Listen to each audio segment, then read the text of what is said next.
join us now as we look at the wildest news stories and rumors you need to know, including more censoring in WWE, Triple H bringing back a release wrestler for the third time, do changes need to be made to NXT, TKO audio files leaked, is The Undertaker's daughter wrestling, WWE ticket sales plummet, a legend says goodbye to WWE, and much more. Be sure to subscribe and hit that notification bell for daily wrestling videos and follow us on our new Facebook page. And now let's see the intro and get straight into our first story.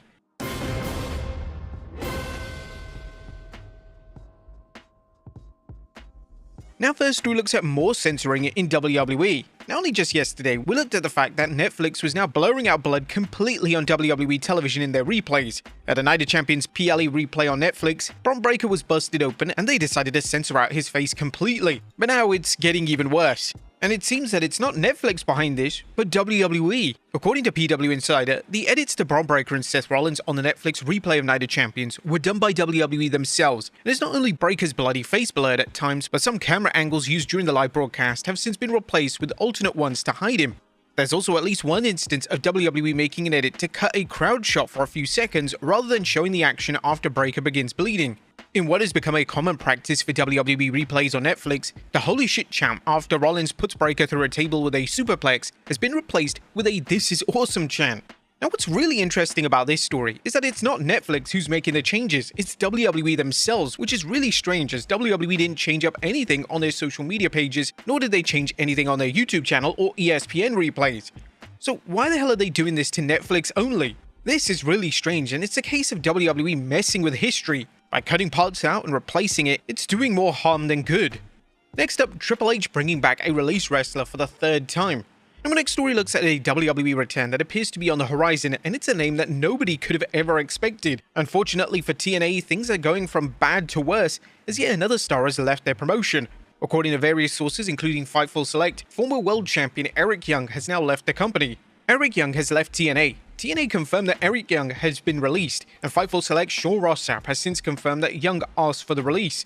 Eric Young had long worked in TNA without a contract, but had fairly recently signed a short-term deal. Those short-term deals have become the norm in the company. Young has subsequently confirmed that he asked for his release, naturally furthering speculation that there are internal issues within TNA as a promotion, as many other stars have also asked for their release. But in relation to Young possibly returning to WWE, Fightful Select is stating that Young has a long-standing relationship with the head of WWE creative Triple H, and WWE sources have stated that the door is indeed open for a Young WWE return. Eric Young has had a long good relationship with Triple H, and WWE sources have long said that the door for Young to return is open. Triple H didn't want Eric Young to leave to begin with, but when Young found out Vince McMahon had become involved in WWE again years ago, he made the decision to ask for his release. WWE sources we spoke to expected him to go there, though the specific role was unclear. Eric Young also took to X to clear things up. The internet is effing wild. 3 things to know about the news today. Number 1, I asked for my release. They granted it. Number 2, I was never on a handshake deal. I've had a binding contract the entire time. Number 3, I will work where I want, and how I want, and for whom I want. My track record, resume, accolades, and reputation are proof of that. See you soon. There's also been an update within that, as False Finish also reported WWE sources indicate to False Finish that the company is expected to have interest in bringing Eric Young back to the company after his TNA departure. Another source believes Eric Young will take on a similar role as Shawn Spears in NXT, appearing on TV while also being a coach. Now, it's well documented that Young had issues with working with Vince McMahon, but now with McMahon out of the picture for good, it's likely that he'd be willing to come back to WWE and work with Triple H once again. As well as the report itself, there's also some speculation on what role Young could take in the company. Young is on the older side of things in terms of age, so it's possible that a run in NXT isn't viable, and it's hard to pinpoint a place for him on the WWE main roster. Perhaps the best fit for Young would be the role of a producer/coach.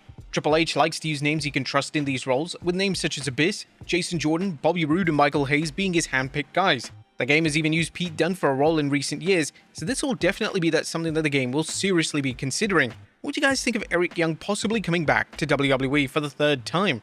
Next up, do changes need to be made to NXT?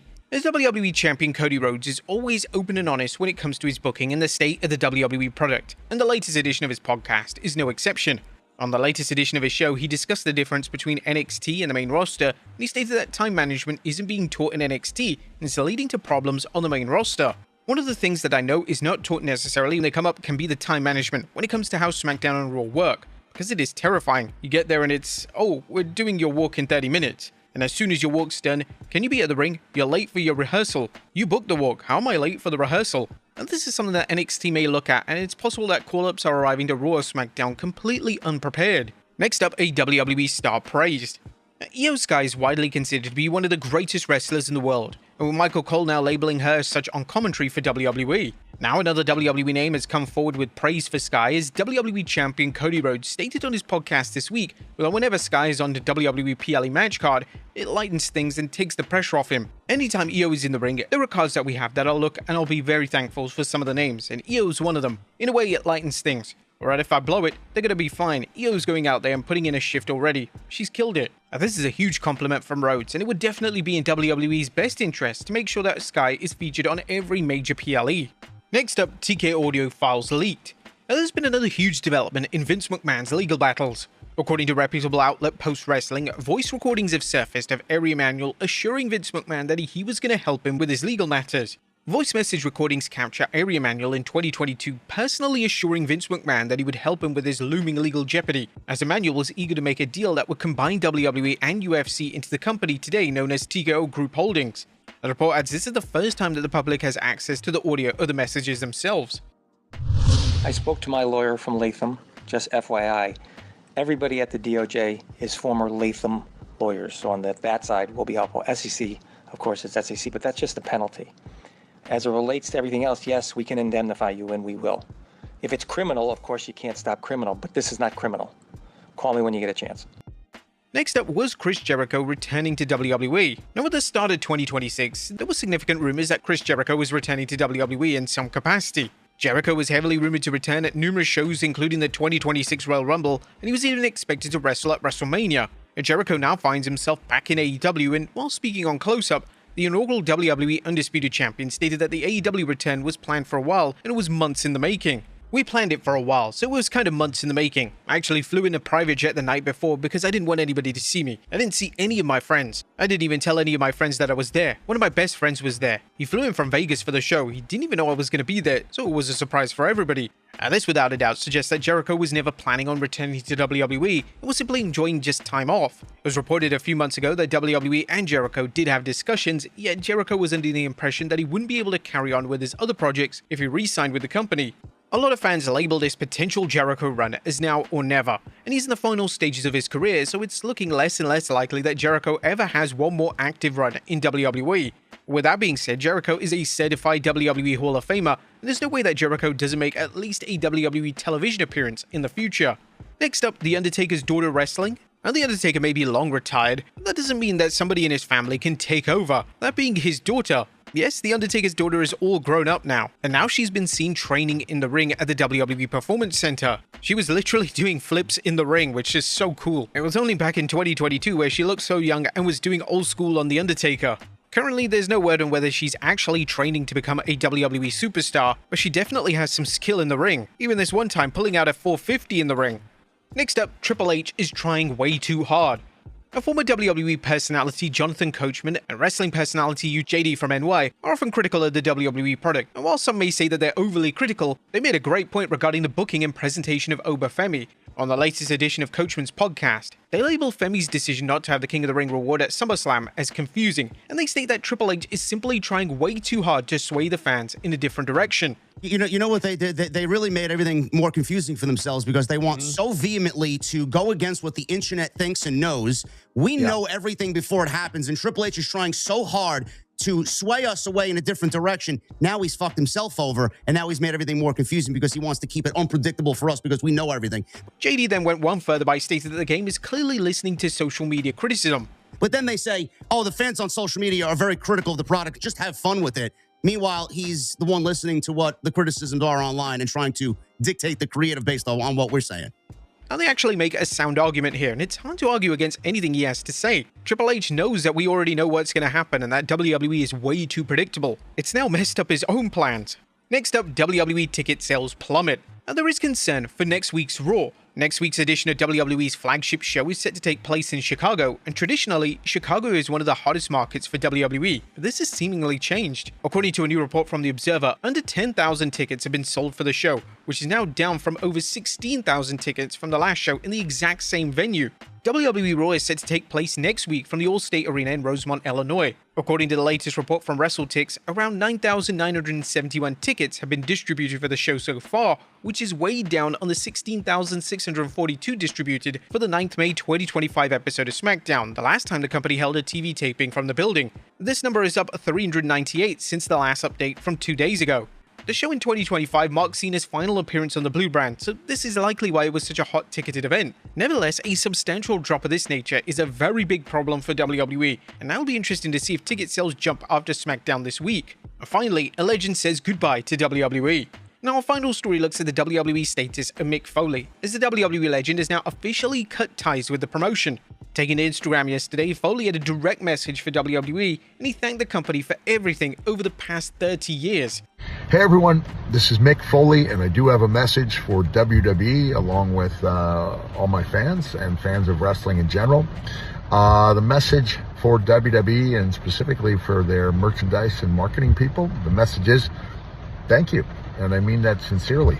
Even though Foley is now an AEW contracted talent, Foley would state that he has no issues with signing WWE memorabilia, and he's extremely proud of his run in the company. And for fans, I want you to know that I have no problem signing WWE memorabilia. I look forward to it. I'm proud of everything I did there, but it's time for a new chapter in my career and in my life, and I'm really looking forward to this adventure with AEW, and I'm really looking forward to doing everything I can possibly do to make AEW as great as it can possibly be, and I'm looking forward to having some merchandise coming out with AEW, in addition to a couple of other companies that I just talked to today that have a couple of exciting ideas, and I will be rolling out those ideas sometime soon. Foley is heavily rumored to be wrestling in AEW at some point, with a match versus MJF being recently teased. Triple H's booking has been a mixed bag over the past 2 years, and one of the main problems with his booking is that he has completely ruined an array of talented wrestlers. From returning stars to former world champions, so many names have seen their stock plummet thanks to subpar booking from the head of WWE Creative. Join us now as WrestleAmy looks at 10 WWE stars that Triple H has outright ruined. Be sure to subscribe and hit that notification bell for daily wrestling videos, and follow us on our new Facebook page. Number 10, Rusev. When Rusev returned to WWE last year, fans didn't know what to expect. Rusev had a mixed run in AEW, with some of his matches delivering, yet AEW just never got behind him as a main event level attraction. The interesting thing about Rusev returning was that Triple H should have been a huge fan of his recent work in AEW, and Triple H was keen to present Rusev strongly when they worked together back at NXT over a decade prior. The issue was that Rusev returned to the company completely soulless. The character and gimmick was basically non-existent, and the crowd struggled to connect with him. The best bet was giving Rusev the Rusev Day gimmick back, but Triple H appears to be insistent on keeping Rusev in a one-dimensional box. Unfortunately, unless anything changes soon, Rusev is destined to be a mid-card talent that eventually finds himself performing on WWE main event. Number 9, Johnny Gargano. Now, as things stand, Gargano has spent the majority of 2026 asleep on a crate backstage. What is the purpose of this gimmick, and where is it actually leading to? Gargano was often labeled as Triple H's ace in NXT, as the game in essence centered the entire brand around Gargano, and for good reason. He was incredible in the ring, and he had managed to fully connect with the crowd. When he was brought back when Triple H took over WWE Creative, there was hope that he would become a main event attraction in the company, but it hasn't happened in any capacity. The WWE exit of Tommaso Ciampa has without a doubt impacted Gargano's WWE trajectory, as after Ciampa left the company in favor of AEW, Gargano was left directionless, and this has unfortunately led to the now infamous Crate storyline. Now, all hope isn't lost when it comes to the former NXT champion, as WWE has been teasing a storyline with Sami Zayn. And with Zayn now WWE champion, is it now possible that Gargano is set for a career resurgence? Number 8, Candice LeRae. Now, one time Candice LeRae was legitimately labeled as one of the best pure workers in pro wrestling. LeRae was a tremendous in-ring talent, and in her NXT run, she had classic matches, and a match with Io Sky is still considered to be one of the greatest women's matches of all time. Unfortunately, her main roster run has been a total flop, and it's hard to determine why exactly this is. LeRae just doesn't get booked to wrestle, and whenever she appears on WWE television, fans are shocked, as it's almost as if she's retired from in-ring competition. When the women's division in WWE can often feel repetitive and stale, It just makes no sense why such a talented name has been given nothing to do on the main roster. A lot of fans feel like both Gargano and LeRae should just try their luck in AEW, and this is honestly not the worst suggestion in the world, as it's not like their booking can get any worse in WWE. Number 7. Jordynne Grace. The WWE looked to be firing on all cylinders when it came to the main roster call-up of Jordynne Grace. She was instantly thrown into the main event scene with a feud with Jade Cargill, and there were rumors that WWE were considering crowning her straight away. Of course this didn't happen, and this early push was perhaps the worst thing to happen to her. Since this feud with Cargill, Grace has basically disappeared from WWE television completely, and she's often found wrestling on WWE Main Event. It turns out that WWE brought Grace up to the main roster just to lose to Cargill, and they had no extended plans for her beyond that. She would have been better off staying in NXT, as it's going to be a long way back to the top of the women's division on SmackDown, especially when she can't even make it onto the show. Number 6. The Miz. Without question, The Miz is a future WWE Hall of Famer. The Miz is one of the most respected names in the WWE locker room, yet he's been relegated to a novelty act by Triple H in recent years. What's shocking is that The Miz hasn't won a singles match on TV in over 2 years, and he currently is presented as a complete jobber. This man is a former WWE champion, and he's a man that has main evented WrestleMania. So what the hell is going on? Well, it's often been theorized that Triple H has a personal dislike of The Miz. Since Triple H took over, The Miz hasn't remotely sniffed the main event scene, and now The Miz finds himself portraying a zombie-esque character on SmackDown. This is the kind of shit that Akira Tozawa should be doing, not The Miz. No offense to Tozawa. Some fans may feel that The Miz is in the correct role at this stage of his career, yet for a seasoned veteran and for a man that has accomplished everything in the company, it would make more sense to keep him credible as an active talent. Currently, a win over the former champion means absolutely nothing, and unless WWE rebuilds The Miz from the ground up, this is unlikely to change. Number 5. Ilya Dragunov. At the moment Brock Lesnar no-sold Ilya Dragunov's offense at the 2026 Rumble was a moment that changed everything for Dragunov in WWE. Following the clip going viral, WWE decided to turn this into an ongoing trend, and they would then proceed to have lower card names such as Tonga Loa no-sell for Dragunov, completely killing the credibility and aura of the former NXT champion. Even more strange right now is that Dragunov currently finds himself off television. There hasn't been a single report explaining why this has exactly occurred, or whether Dragunov has backstage heat. Dragunov had an acclaimed run as US champion, and he's managed to get over with the main roster crowd, so there's no valid reasons why he hasn't been featured on SmackDown at all. I mean, SmackDown was a 3-hour presentation for months, and fans have called out the fact that WWE has zero space for one of the best pure workers in the company on a 3-hour show. It's just downright insane. SmackDown has now reverted back to the 2-hour format, which makes the changes of Dragunov getting a storyline on the show significantly slimmer. This is only going to amplify the calls for WWE to release him so that the Mad Dragon can spread his wings in another promotion. Number 4. Shinsuke Nakamura. Former NXT champion Shinsuke Nakamura hasn't won a match on TV since January 2025. This is a shocking statistic, and it's even more alarming that Nakamura has basically disappeared off television, and whenever he appears on TV, it's all but confirmed that he's going to lose. When Nakamura was signed to the NXT brand, Triple H went all in on him, and he was presented as if he was the biggest star in the world. Sadly, this presentation has been nowhere to be seen on the main roster, and it could even be argued that Vince McMahon somehow presented Nakamura better on the main roster than Triple H has ever done. There's a huge discrepancy between Triple H's booking in NXT and his main roster booking. The names that he gravitates towards in NXT aren't necessarily going to be his favorites on the main roster, and it's hard to pinpoint why exactly this is. Of course, there are numerous players with a say on the main roster, and Triple H has to appease executives and TKO bosses, so it's possible that Triple H can't implement the same creative directions he had when he ran the Black and Gold brand. Number 3. Natalya. Every few years in WWE, the company commits to a push for Natalya. She enters the world title scene, and this is usually accompanied with a heel turn. She then loses and then fades into the background on TV once again. Triple H took this similar approach with the Natty character, which is supposed to be a serious, legitimate persona. Natty would enter into a feud with Maxine Dupree, and sadly it's hard to pinpoint a single memorable moment from the feud. A Ronda Rousey-style persona could have worked for the former champion, yet it was given a matter of weeks before it became a non-factor on television. How was it supposed to get over when the resources and time allocation just simply wasn't there? Number 2. LA Knight. Is LA Knight ever going to win the world title? Kinda seems unlikely as long as Triple H is running WWE Creative. Triple H promised that good things were coming for fans of LA Knight, but this was 3 years ago. And the best thing that the game has delivered was a US title win for one of WWE's most popular stars. It's been rumored that Triple H has a personal dislike for the game, and he's worried when it comes to how he represents the company, mainly because he's honest in media interviews. His booking has been counterproductive, as he was feuding with the Vision for an entire year before he was once again entered into the Bloodline Vortex, a storyline he'd already been in for the best part of 2 years. It's almost as if the game is hoping that fans lose interest in him and stop cheering for him. Yet the good thing for LA is that the majority of fans can see right through this booking, and his reactions have still remained incredibly strong. And number 1, Bron Breakker.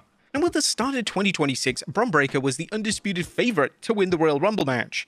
This didn't occur at all. In fact, the total opposite happened, where Bron Breakker was absolutely buried in the matchup, being eliminated first. So eyebrows were definitely being raised at the very start. And then when he was injured just before WrestleMania, this seemingly changed Breakker's WWE trajectory forever. When he returned, something just fell off. Breakker was still a member of the Vision stable, yet he was joined by Austin Theory and Logan Paul, 2 names he had zero chemistry with.